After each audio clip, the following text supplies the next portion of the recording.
안녕하십니까. 오늘은 그 사과, 사과 수확 시기가 언제로 봐야 될 것인가 가지고 생각을 좀 해보겠습니다.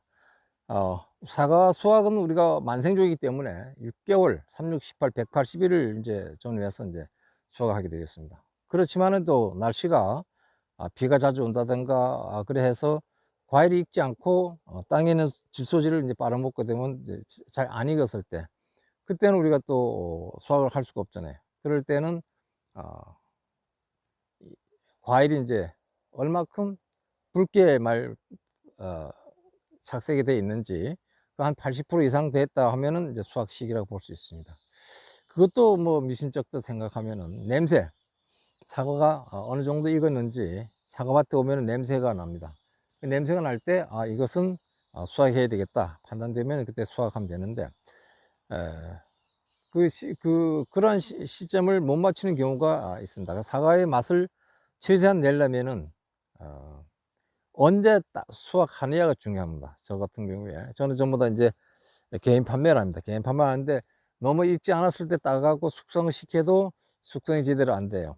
그러니까 너무 또 완벽하게 익으면 숙성이 저장 시간이 또 너무 길게 못 가고, 그래서 이제 사과를 어느 시점에서 이제 딸 것인가, 제가 판단하기에는 사과가 이제 위에는 벌개지겠죠. 벌개지고 이 밑부분에 벌개지는 경우도 있는데, 우리가 햇빛이 안 들어갔을 때 사과의 빛이 빨간색이 안 나더라도 노란 색깔, 노란 빛깔이 나면은 숙성이 되어 갔다는 것이죠. 그리고 어느 정도 누런기가 있으면은 이것을 따가지고 우리가 한 4일 정도 신선한 통풍이 잘 되는 이런 음지 쪽에 놔둬서 과일 따 놔뒀다가 그 다음에 이제 저장고 들어갑니다. 저장고 들어가서 한 0도에서 3도 정도 요렇게 이제 좀 보관하다가 그 다음에 이제 우리가 완전히 수확을 전부 다 싹 한 다음에 0도씨 0도에서 뭐 마이너스 1도 또는 1도 요 사이에 온도를 놓고 우리가 저장을 하면 되겠습니다. 저장한데 습도는 90에서 95도 습도를 유지해야 돼요. 우리가 그런 그 시설이, 습도를 내뿜는 그 시설이 없으면은 아무리 밑에 물을 갖다 들여붓고 뭐 이래 해도 85도를 넘지 않아요. 그러니까 이 습도계를 설치해 놓고 습도계 시간 타임제를 놓고 몇 분에 한 번씩 이렇게 습도가 나올 수 있도록 해서 습도 유지를 이제 90에서 95 정도 유지하게 되면은 과일이 이제 오래도록 저장도 할 수 있고 또 과일이 숙성도 될 수 있다, 이렇게 말씀드리겠습니다.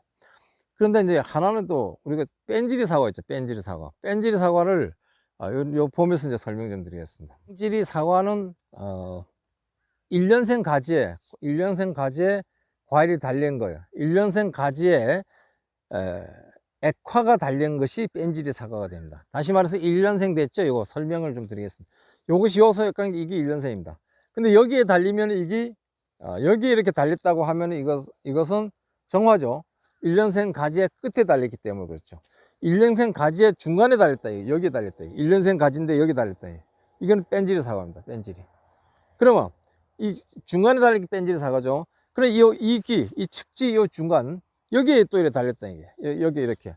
이거는 이 가지 중간에 달렸지만은 측지 중간에 3년생 된 가지, 2년생 이상 된 가지의 중간에 달린 것은 전부 다 정화입니다.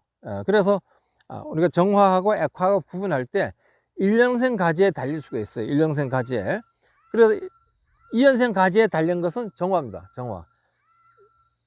1년생 가지의 그 부분에 달린 건 정화고 중간 부부에 달린 것은 액화입니다.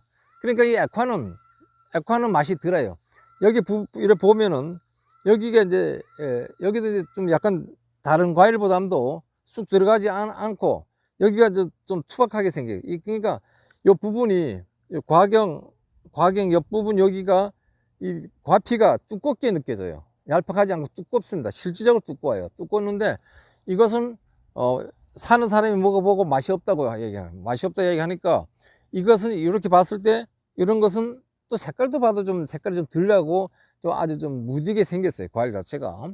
이런 것은 이제 저장고 제일 안쪽에 넣어놓는 거, 안쪽에. 그러니까 최고 오래도록 놔뒀다 먹으면 돼요. 그래서 3월, 4월 정도 되면 이 사과도 역시 똑같게 이렇게 정화에 달린 사과 같이 맛이 있다 이렇게 봅니다. 왜냐하면 여기에 딱딱하게 이 과피가 좀 두껍게 생각했던 것이 이게 이제 숙성이 되면서 과일은 과일 붙고 껍질은 껍질대로 얄팍해져요.